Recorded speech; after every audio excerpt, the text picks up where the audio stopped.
Congratulations, you have made it to the final chapter of data. The remaining 2 chapters are summaries and conclusions. Let me start right out by saying that this is not going to be about global warming. Instead, I want to focus on more linear, less complicated, and I believe more immediate concerns.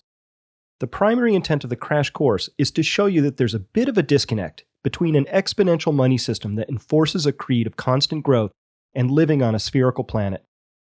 In this section, a lot of you are going to find out that the planet is a whole lot smaller than you might have thought. Most of the reason is contained in this curve right here: population. Consider that the entire human population finally reached 3 billion people in 1960, and that projections call for adding another 3 billion people in only 42 more years.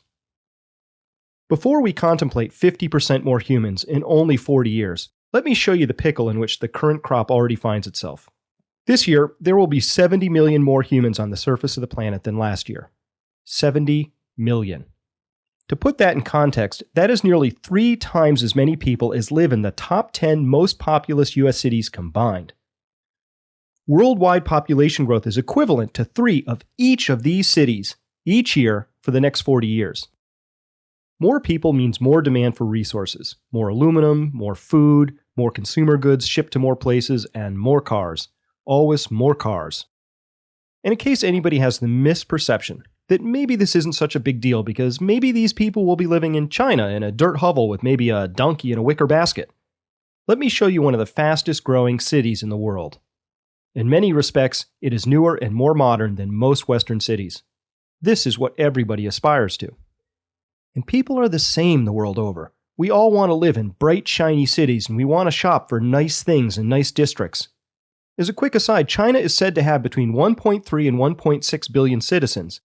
This means that the entire US population of 300 million people, or 0.3 billion, would be referred to by the Chinese as a rounding error. In fact, if we combine the top 5 most populous cities in the US, we'd find that they would have fewer inhabitants than the largest city in China. But I want to return to the earlier statement that over the next 40 years, another 3 billion people will crowd onto the surface of the planet. One trait that humans share with all organisms is that we use the easiest to obtain and the highest quality resources first. When we use the Earth's resources, we start with the richest, deepest soils, with the largest trees, and the richest fishing waters. That is, we naturally exploit the highest quality resources first. At this point, I want to recall that oil is a finite natural resource, and because of this, we find that individual oil fields and collections of oil exhibit a classic extraction profile that resembles a bell curve. We can broaden this concept to create a generalized resource extraction profile, where we start with the closest, richest, and most accessible and highest grade resources first, before moving on to successively harder and poorer and thinner or more distant resources. What this means is that over time, the energy required to obtain those resources goes up, as do the costs. About this, there really can be no doubt. Here's an example. When we first came to this country, we were finding some pretty spectacular things just lying around, like this copper nugget. Soon, these were all gone, and we were onto smaller nuggets, and then onto copper ores that had some of the highest concentrations. Now we have things like the Bingham Canyon Mine in Utah. It is 2.5 miles across and 3/4 of a mile deep, and it started out as a mountain. It sports a final ore concentration of just 0.2%. Do you think we'd have gone to all this effort if there were still massive copper nuggets lying around in a stream bed? No way. Let's take a closer look. You see that truck way down there? It's fueled by petroleum, diesel specifically. If we couldn't spare the diesel to run that truck, what do you suppose we'd carry the ore out with? Donkeys? These trucks carry 255 tons per load. Supposing a donkey could carry 150 pounds, this means this truck carries the same in a single load as 3,400 donkeys. That's quite a lot of donkeys. My point here is that a hole in the ground a couple of miles across and 3/4 of a mile deep is a pretty spectacular display of the use of energy. When energy begins to get scarce, it seems unlikely to me that we'll be digging too many more holes like it, which means copper will become scarce. Now here's where the concept gets interesting.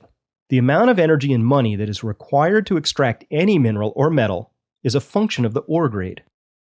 We would measure that as the percent of the ore that consists of the desired substance. So a 10% copper ore, for example, would contain 10% copper, and 90% other stuff, like, I don't know, rocks or something. If we plot out how much other stuff we have to extract and then dispose of in pursuit of our desired substance, we get a chart that looks like this. Does this look familiar to you? It should. It's an exponential chart. It tells us that if we had an ore body with only 0.2% copper in it, we'd need to mine 500 pounds of ore in order to extract 1 pound of copper. I used this particular value because that happens to be the concentration of the Bingham Canyon mine. This helps to explain why this hole is so big.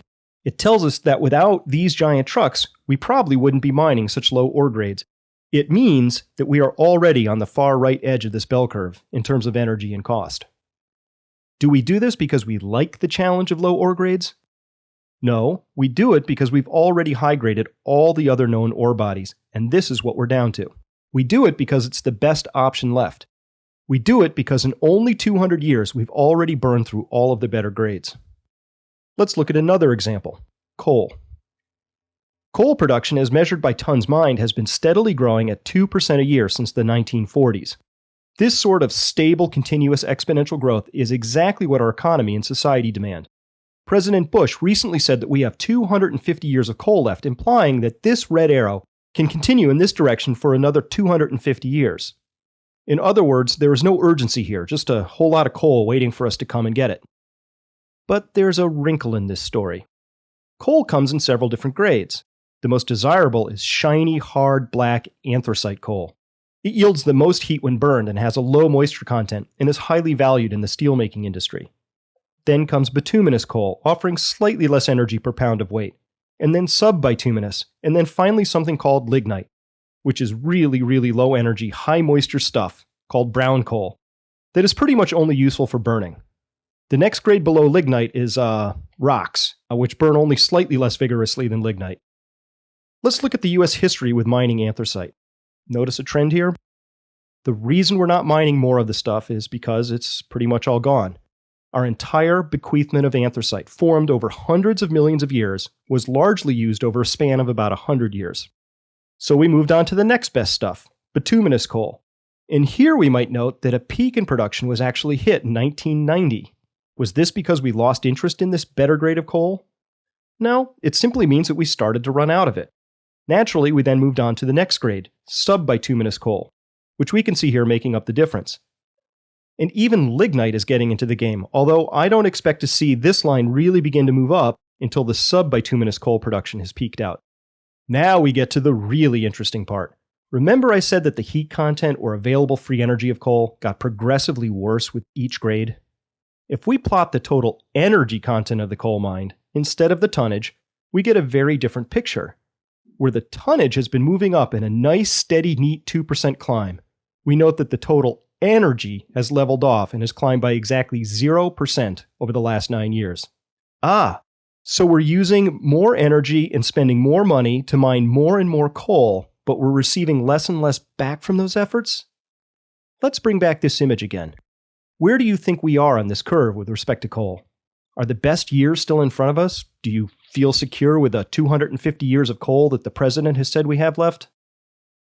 The net energy of coal varies quite widely, but in extracting lignite, we are already pretty far down this net energy curve.